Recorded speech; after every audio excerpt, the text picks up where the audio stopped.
Bienvenidos, apreciados estudiantes de la Unidad Curricular Mecánica de Fluidos 2.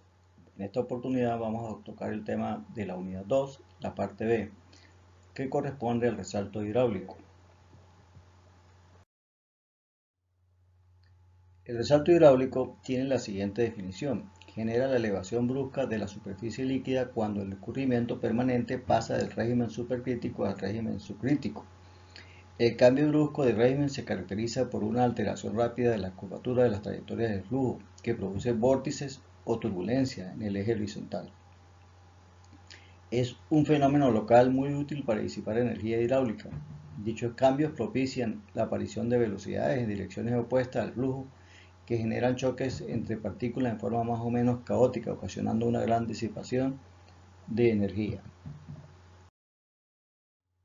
Aquí tenemos un ejemplo de cómo un perfil de cómo es el comportamiento. Tenemos de este lado, el lado izquierdo, lo que se llama el flujo eh, supercrítico, con las alturas que son menores. Tenemos las acciones de la presión del fluido, la velocidad y el caudal que es constante. Y tenemos aquí en la sección 2 el comportamiento, cómo después de liberar esta energía el flujo se convierte en subcrítico, teniendo unas alturas, presiones y velocidades que cambian en función de las alturas y en función de las velocidades que se generan en esta sección. Para ello se utiliza siempre un volumen de control, la sección transversal de cada elemento, la altura libre y la altura del centro de presiones. Aquí tenemos como varios dispositivos de control del resalto hidráulico, es decir, nosotros como ingenieros hidráulicos podemos controlar la formación de este resalto hidráulico. ¿Cómo lo hacemos? Por lo menos aquí en este ejemplo, a través de compuertas. En una compuerta deslizante, una compuerta o un vertedero fijo, dentro de cuya trayectoria se puede formar ese resalto hidráulico a través de la salida de la compuerta deslizante. Hay un flujo rápidamente variado, luego viene un flujo gradualmente variado, luego se produce el resalto hidráulico, que es un flujo rápidamente variado, y luego vuelve su posición de flujo gradualmente variado. Sigue aquí después de la compuerta fija o del vertedero, ahí se produce un flujo rápidamente variable. Igualmente pasa con este tipo de elementos.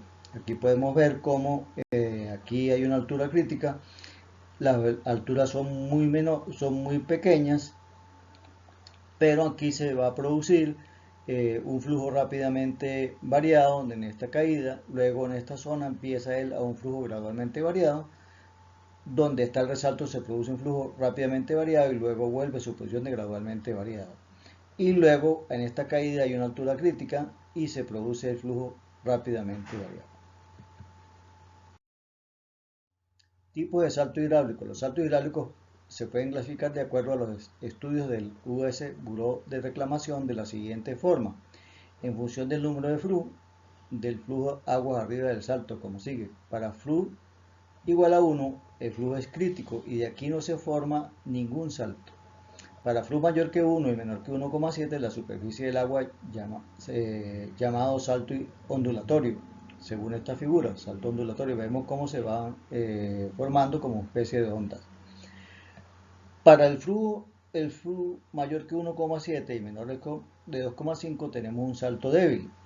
Este se caracteriza por la formación de una serie de remolinos sobre la superficie del salto, pero la superficie del agua hacia agua abajo permanece uniforme, la velocidad a través de la sección es razonablemente uniforme y la pérdida de energía es baja. Y aquí tenemos la forma de cómo se clasifica el salto débil. Para flujo mayor que 2,5 y menor que 4,5 se produce un salto oscilante. Se produce un chorro oscilante que entra desde el fondo del salto hasta la superficie y se devuelve sin ninguna periodicidad. Cada oscilación produce una onda grande con periodo irregular muy común en canales que puede viajar a lo largo de varias millas, causando daños ilimitados a bancas en tierra y en rocados de protección. Entonces, fíjense que aquí está el resalto, se forma el resalto hidráulico, hay un chorro oscilante y ese se llama salto oscilante. Cuando el flujo es mayor que 4,5 y menor que 9, se produce un salto permanente o estable. La extremidad de agua abajo del remolino superficial y el punto sobre el cual el chorro de alta velocidad tiende a dejar el flujo ocurre prácticamente en la misma sección vertical. La acción y la posición de este resalto son menos sensibles a la variación en la profundidad de agua abajo. El resalto se encuentra bien balanceado y el rendimiento en la disipación de energía es el menor, variando entre el 45% y el 70%. Entonces aquí tienen más o menos la forma, cómo se forma, el salto estable equilibrado.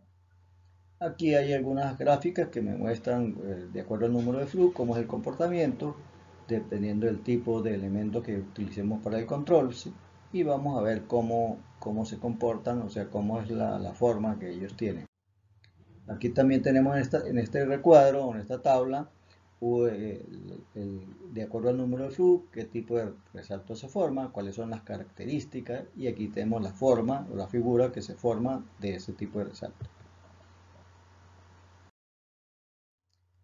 Pérdida de energía. La pérdida de energía en el salto es igual a la diferencia de la energía específica antes y después del resalto, es decir, la pérdida de energía es igual a la energía en la entrada menos la energía en la salida. La fórmula general queda expresada de esta manera: un medio del coeficiente de Coriolis por el número de flux en la entrada al cuadrado por 1 menos la relación entre las áreas, área 1 al cuadrado sobre área 2 al cuadrado, multiplicado por la altura en la entrada menos la diferencia de alturas, y2 menos y1. En el caso de canales rectangulares, esta fórmula se simplifica, ¿sí? Y nos quedaría de esta manera: y2 menos y1 al cubo sobre 4 veces y1 por y2. La relación de la variación o pérdida de energía sobre la energía de la entrada se conoce como pérdida relativa, donde y2 es el tirante conjugado mayor en metros, y1 es el tirante conjugado menor en metros, energía en 1 es la energía específica en la sección 1, energía en 2 es la energía específica en la sección 2 en metros. También se puede determinar la pérdida de energía del salto por medio de la expresión de Manning. Si la velocidad es igual a 1 sobre n por el radio hidráulico a los tercios por la pendiente del fondo de canal a la 1 medio, pero sabemos que la pendiente del fondo de canal es h sobre l, o la diferencia de altura sobre la longitud. Por lo tanto, la velocidad va a ser igual a 1 sobre n por el radio hidráulico a los tercios por h sobre l, que es la pendiente, a la 1 medio. Entonces, despejando h de esta ecuación, tenemos que la pérdida va a ser igual a la velocidad por el número de Manning sobre el radio hidráulico a los tercios, todo eso elevado al cuadrado, multiplicado por la longitud. H sub F es la pérdida de energía por fricción, B velocidad de media en metros por segundo, radio hidráulico, L longitud del salto, N coeficiente de velocidad de Manning. La eficiencia es la relación entre la energía específica antes y después del resalto y se expresa en porcentajes. Puede demostrarse que la eficiencia es, para el caso de canales rectangulares horizontales, es igual a la relación entre la energía en la salida sobre la energía en la entrada. Si lo expresamos en número de flux, queda de esta manera. Pérdida relativa es la relación entre la diferencia de energía o la pérdida de energía sobre la energía en la entrada, es igual a 1 menos la eficiencia. Altura del salto. La altura del salto puede definirse como la diferencia de alturas, es decir, la altura conjugada y2 menos la altura conjugada y1. Posición del salto. Existen 3 métodos alternativos que permiten que un salto se ubique debajo de un flujo uniforme de aguas, un vertedero de reboce, una rápida o una compuerta deslizante. Para ello lo vamos a ilustrar en las figuras 3.15 y 3.16. Sin embargo, más o menos aquí podemos observar en estas figuras cómo se va formando, dónde está la longitud, cómo se forma el salto hidráulico, ¿sí? Aguas abajo. Es decir, aquí vemos cómo a través de esta caída, ella aquí va a generar una altura 1, hay un tipo de flujo que se está formando acá, y luego él se desplaza hasta esta posición. Todo depende del sistema de control que estemos utilizando aguas abajo. Para que el salto hidráulico se presente al pie de la presa, la elevación del agua a la salida debe coincidir con el tirante conjugado mayor, es decir, de 2' igual a de 2. Entonces aquí tenemos en esta figura cómo se forma el salto hidráulico en este caso. En el caso de una caída o una rápida y en el caso de una compuerta deslizante. Es decir, en este caso de 2 igual a de 2', y el salto se va a presentar aquí al pie del elemento, en este caso de la caída y en este caso de la compuerta deslizante. Si la elevación del agua a la salida de 2 es mayor que de 2', el agua que pasa sobrepasará el tirante de la salida sin que haya salto hidráulico. Es decir, ese es el caso cuando la altura conjugada mayor es mayor que la altura conjugada de 2', que es este caso. En el caso de que de 2' es menor que de 2', el salto hidráulico se va a formar hacia aguas abajo.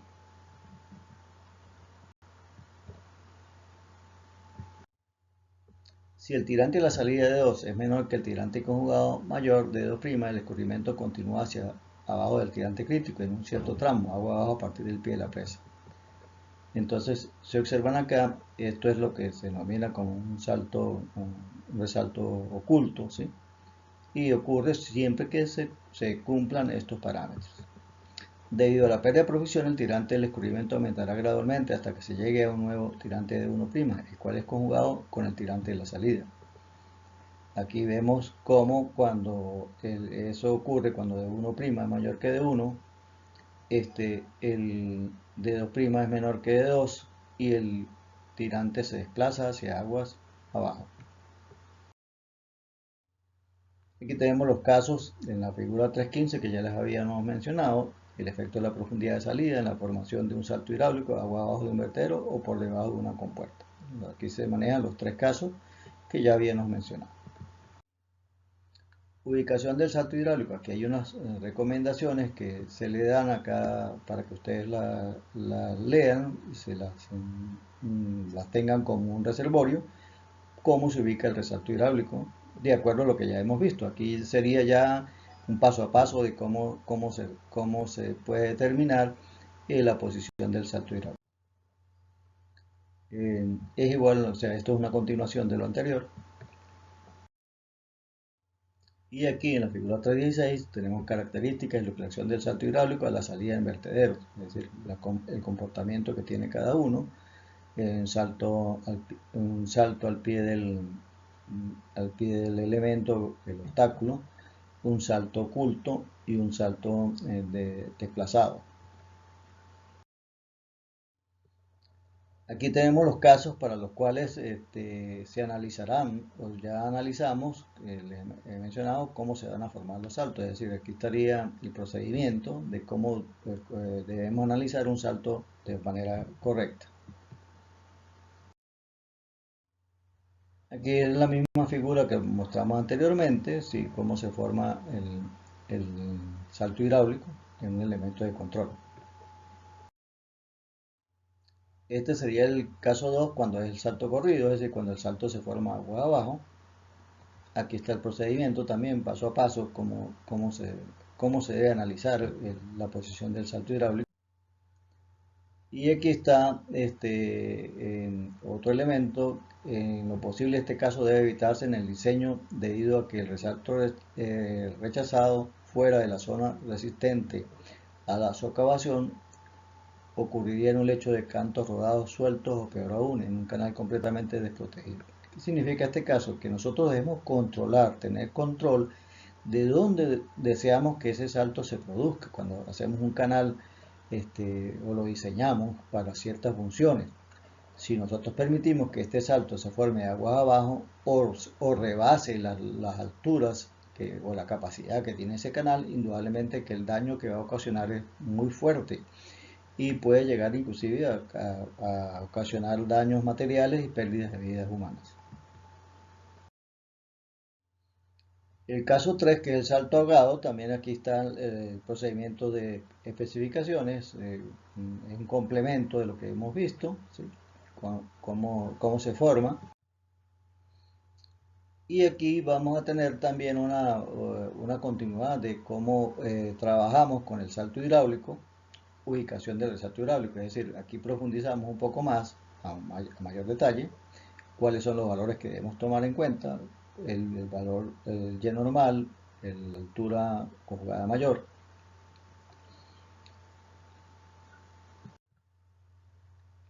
Aquí está el procedimiento, cómo debemos utilizar las alturas a partir de la altura conjugada menor podemos calcular la altura conjugada mayor, comparar la altura conjugada mayor con el y normal, ¿sí? Y en base a esa posición, a las diferencias de alturas, podemos decir si el salto es barrido, si el salto es corrido, si el salto es ahogado. Es decir, podemos analizar qué tipo de salto. Entonces, en base a eso, ustedes pueden recurrir a este ayuda a memoria para que ustedes puedan ubicar correctamente el salto. Ejemplo, si la altura conjugada mayor es mayor que el y normal, el salto es barrido y se ubica en el tramo de menor pendiente. ¿Qué significa eso? Que si este es el tramo de mayor pendiente, este sería el tramo de menor pendiente, es decir, el salto se va a ubicar en esta zona. Antes del resalto se presenta una curva de tipo M3, es decir, este perfil que está aquí, M3, la denominación de los perfiles lo vamos a ver más adelante cuando veamos posiciones de flujo gradualmente variado. Pero hasta ahora es más o menos para que ustedes vayan entendiendo qué tipo de perfil se va formando acá. En ese caso, la pendiente del fondo del canal es mayor que la pendiente calculada y el y normal es menor que el y2. En este caso hay que recalcular los tirantes conjugados con y2' igual a y normal. Es decir, cuando esto ocurre, cuando este proceso ocurre, entonces debemos recalcular y2' y lo hacemos igual al y normal. Para ello calculamos el conjugado menor y. O sea, si conocemos y2', que es el y normal, entonces podemos calcular el y1'. Si y2 es igual a y normal, el resalto es claro y se inicia justo en el cambio de pendiente. Sería este caso. Entonces, si y2 es menor que y normal, el resalto es ahogado. Entonces, y se ubica en el tramo de mayor pendiente, es decir, va a tratar no en la zona de menor pendiente, sino se va a ubicar en esta zona de mayor pendiente.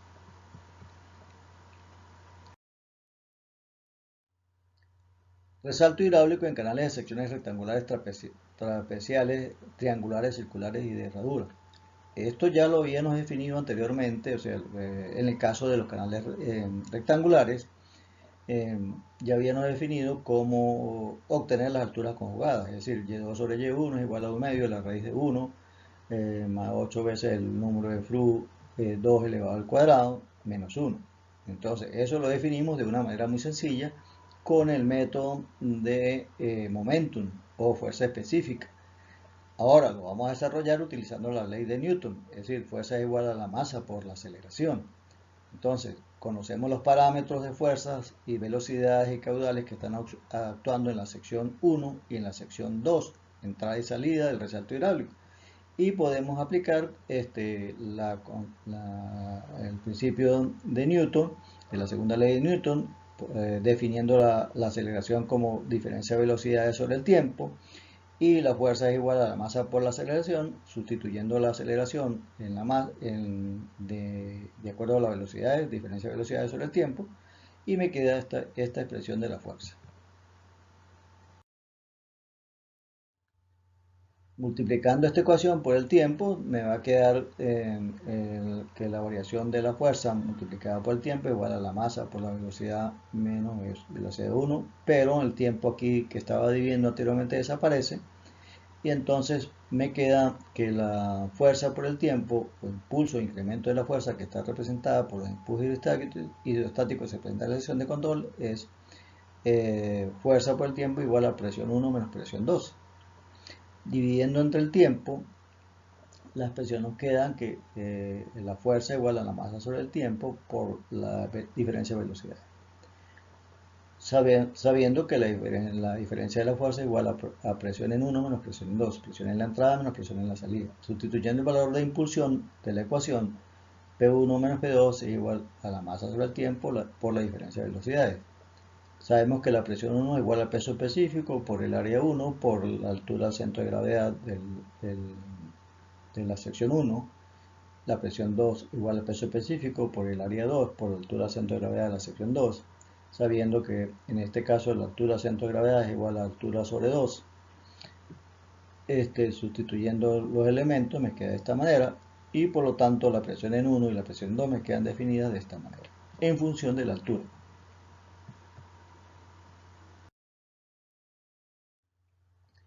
Sustituyendo los valores de P1 y P2 en las ecuaciones anteriores, nos queda esta expresión, sabiendo que la masa es igual al peso sobre la gravedad y que el peso específico es igual al peso sobre volumen. Entonces, despejando el peso es igual al peso específico por volumen, el caudal es igual al volumen sobre tiempo. Despejando el volumen es igual al caudal por el tiempo. Sustituyendo estos valores en la ecuación me queda esta expresión. Dividiendo entre el peso específico me queda esta expresión. En base a la ecuación de continuidad, que el caudal es igual al área 1 por la velocidad 1, el caudal 2 es igual al área 2 por la velocidad 2, nos queda esta expresión.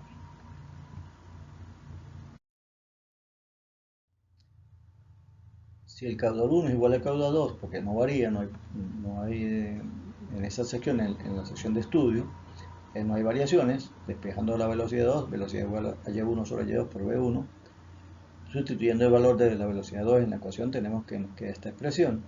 Por otra parte, el gasto unitario es igual al caudal sobre el ancho, o el caudal total es igual al caudal unitario por el ancho. Si b es igual a 1, tenemos que el caudal es igual al caudal unitario, sustituyendo este valor en la expresión anterior, nos queda esta expresión. Acomodando términos semejantes, factorizando la expresión anterior,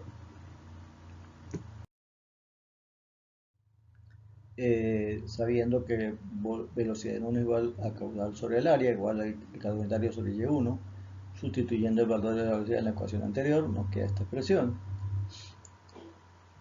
Factorizando, llegamos a esta expresión. Aplicando la ecuación general de segundo grado, ax cuadrado más bx más c igual a 0, y resolviendo en función de x, dando valores de a, b y c, tenemos que a es igual a de 1, b es igual a de 1 al cuadrado, c es igual a 2 veces q al cuadrado sobre g. Sustituyendo acá, nos queda esta expresión que y2 es igual a menos y1 al cuadrado, más o menos raíz de 1 al cuadrado, menos 4 veces y1, menos veces el caudal unitario al cuadrado sobre la gravedad. Reduciendo y todo eso dividido entre 2 veces y1, reduciendo términos semejantes me queda esta expresión.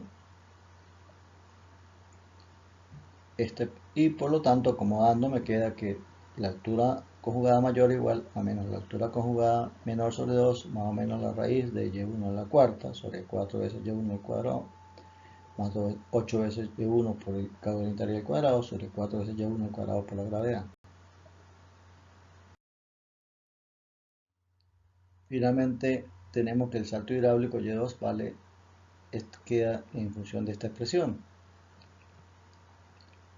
Si sustituimos y2 por d2 y y1 por d1 con el número de Froude, tenemos que y2 sobre y1 es igual a 1 medio de la raíz de 1 más 8 veces Froude al cuadrado menos 1. Esta es la ecuación que ya habíamos obtenido con la utilización de la fuerza específica y cantidad de movimiento de una manera muy sencilla, mientras que aquí si observamos el procedimiento es bastante largo y tedioso, pero al final logramos llegar al mismo resultado. Igual el procedimiento se utiliza para el canal trapezoidal. Se hace el mismo procedimiento, la misma hipótesis, fuerza igual a masa por la aceleración igual a velocidad sobre tiempo, y así vamos aplicando, sustituyendo con el mismo procedimiento que utilizamos para canales rectangulares. Vamos despejando, aplicando las fuerzas, acomodando términos semejantes, haciendo las igualdades, dividiendo entre miembros del peso específico, y vamos acomodando todo en función de las alturas del centro de gravedad. Para llegar a ordenar los términos semejantes, obtenemos los valores críticos en canales trapezoidales. Si queremos hallar el valor del Y crítico en un canal trapezoidal, se aplica esta fórmula. La energía mínima se aplicaría a esta fórmula.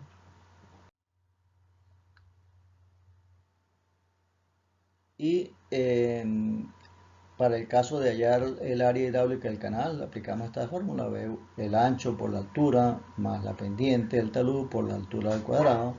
Y si queremos hallar el centro de gravedad de la sección 1, sería Y1 igual a H1 al ancho 1 por la altura 1 más la pendiente del canal por Y1 al cuadrado sobre 2 veces el ancho 1 más 3 veces la altura en 1. Si para el caso de la altura conjugada en el área de sección 2 queremos hallar la altura conjugada en el centro de gravedad de la sección 2, aplicamos esta fórmula, sabiendo que Y1 es igual a un tercio del Y crítico. En el caso de canales de sección triangular, se hace el mismo procedimiento, sí, las mismas suposiciones, y vamos a obtener los valores finales. El Y crítico igual a raíz quinta de 2 veces Q caudal total al cuadrado sobre la gravedad por la pendiente al cuadrado. La velocidad crítica tiene esta expresión y la energía mínima tendría esta expresión. Para el caso de canales circulares de sección circular también tendríamos las mismas comparaciones, ¿sí? Pero ya prácticamente todos estos elementos han sido resueltos, ¿sí? Y todas las fórmulas ya están prácticamente dadas para ese tipo de canales. Y adicionalmente existen flujogramas en los cuales para la sección eh, circular se entran con unos factores de sección y se obtiene la relación de alturas.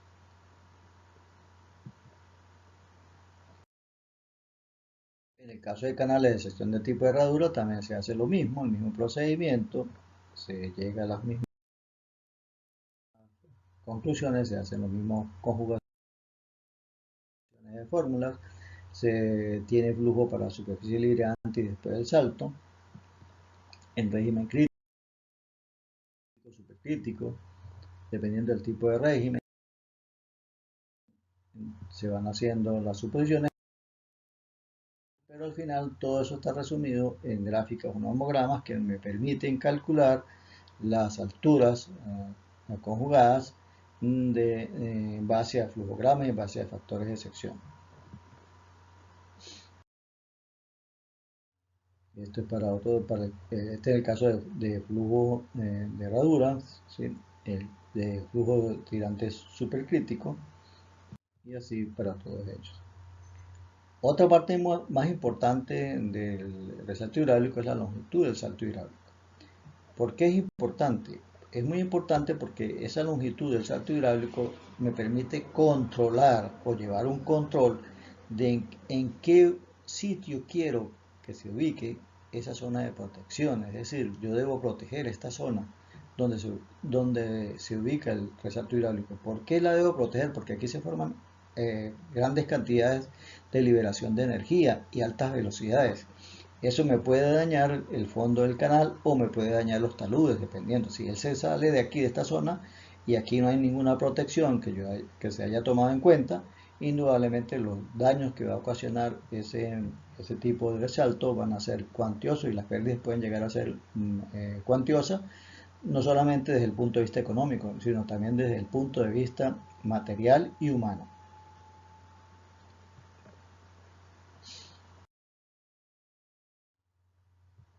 Para el salto hidráulico tenemos varias aplicaciones. La longitud del salto se define como la distancia medida entre la sección de inicio y la sección inmediatamente agua abajo en la que se termina la zona turbulenta. En teoría, esta longitud no puede determinarse con facilidad, pero ha sido investigada experimentalmente por muchos ingenieros hidráulicos. La zona donde las turbulencias son notables y susceptibles de producir daño al canal mientras se estabiliza el flujo abarca una distancia conocida como longitud de salto y debe protegerse con una estructura adecuada llamada tanque amortiguador. Es decir, la longitud del salto debemos siempre protegerla mediante un tanque amortiguador, es decir, que es esta zona, para evitar la socavación y evitar el daño en todos los elementos que conforman el salto hidráulico. Esto sería la longitud del salto, aquí estaría también la longitud del salto. Entonces, para ello, la longitud del salto es difícil de medir debido a la incertidumbre que implica determinación exacta de sus secciones iniciales y finales, por lo que es indispensable recurrir a fórmulas empíricas de varios investigadores, las cuales se presentan a continuación para canales rectangulares. Entre las más sencillas se citan Smetana de la República Checa, la fórmula es 6 veces Y2 menos Y1. Safranes de Alemania, la fórmula es 5,9 por Y1 por el número de flu 1. Einwasser de Alemania, la longitud es igual a 8,3 por Y1 por flu 1 menos 1. Wojcik de Polonia, la longitud es igual a Y2 menos Y1 por 8 menos 0,05 por Y2 sobre Y1. Chertusov de Rusia, L es igual a 1,03 por Y1 por flu 1 menos 1 elevado a la 0,81. Y la Unión de Repúblicas Socialistas, la longitud es igual a 6,9 por Y2 menos Y1.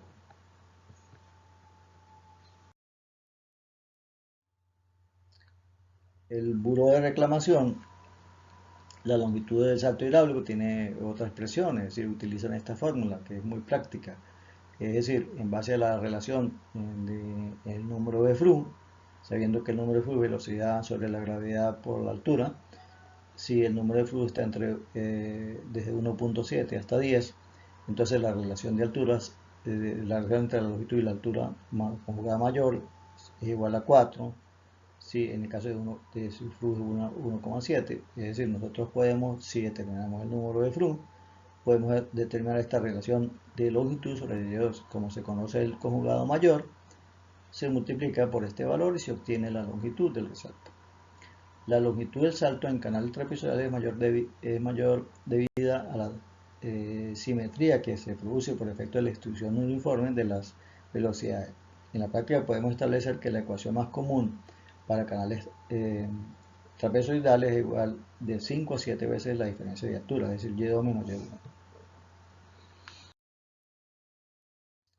Otra forma de calcular la longitud de salto en canales trapezoidales es en función del área, ya que depende del talud del canal, según la tabla 3.2. L es igual al área por Y2 menos Y1, según Cienchi.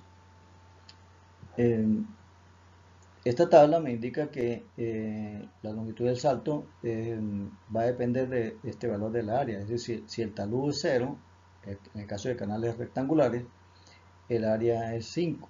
Si el talud tiene una pendiente de 0,5, el área es 7,9 y así sucesivamente. Esa área es la que sustituimos acá, conocemos esta diferencia de altura y podemos determinar el valor de L aproximado.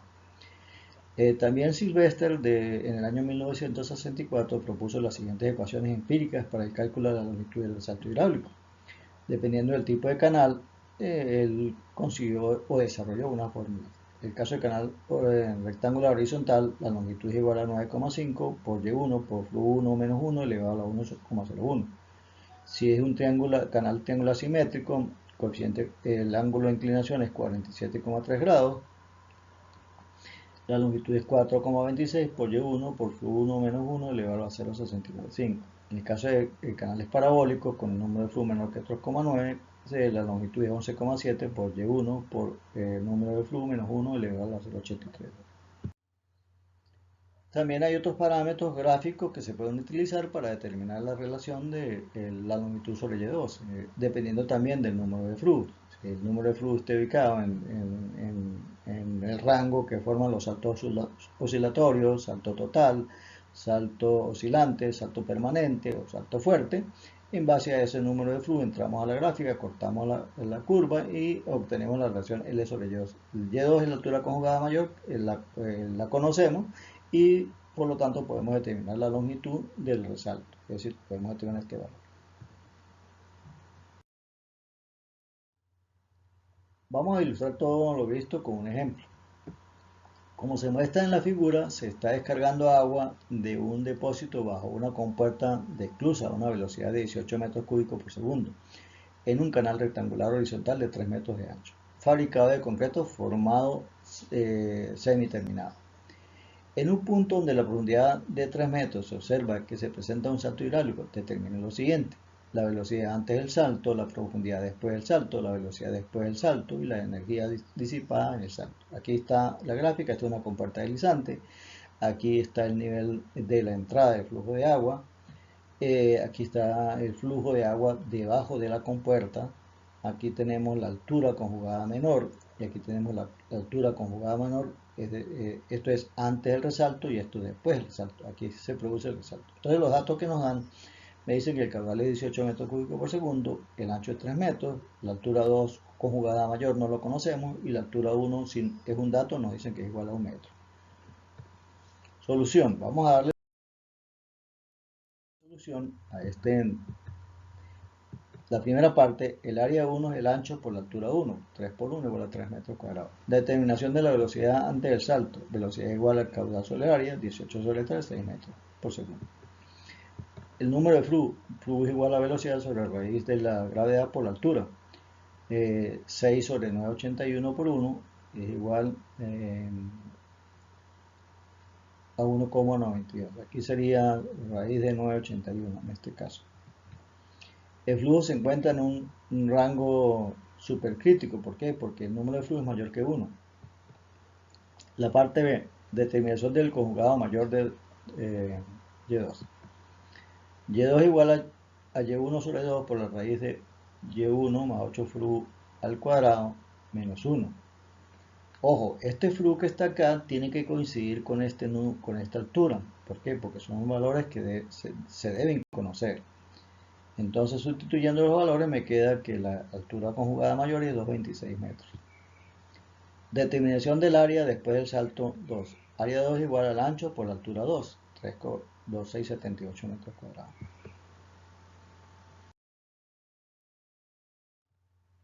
Determinación de la velocidad después del salto. Velocidad en 2 igual al caudal sobre el área 2, 18 sobre 678, 265 metros por segundo. La parte de determinación de la pérdida de energía. La pérdida de Y2 menos Y1 al cubo sobre 4 veces Y1 por Y2 y eso me da 0,22 metros. Vamos a ver ahora el perfil superficial de un salto hidráulico. El conocimiento del perfil superficial de un resalto hidráulico es necesario en el diseño del borde libre para los muros laterales del tanque disipador donde ocurre el resalto hidráulico. También es importante para determinar la presión que debe utilizarse en el diseño estructural debido a que la presión vertical en el piso horizontal bajo un resalto hidráulico es prácticamente la misma que indicaría el perfil de la superficie del agua. Entonces, para ello, el perfil superficial de un resalto hidráulico puede expresarse mediante curvas dimensionales para varios valores de flu 1. Es decir, aquí podemos tener la distancia sobre las alturas, y de acuerdo al número de flu, vamos construyendo los perfiles y podemos encontrar cuál es la relación que existe entre la altura del flujo sobre la altura promedio o la diferencia de altura entre Y2 menos Y1. Gracias por su atención. Con esto hemos dado por concluido la parte B de esta unidad número 2.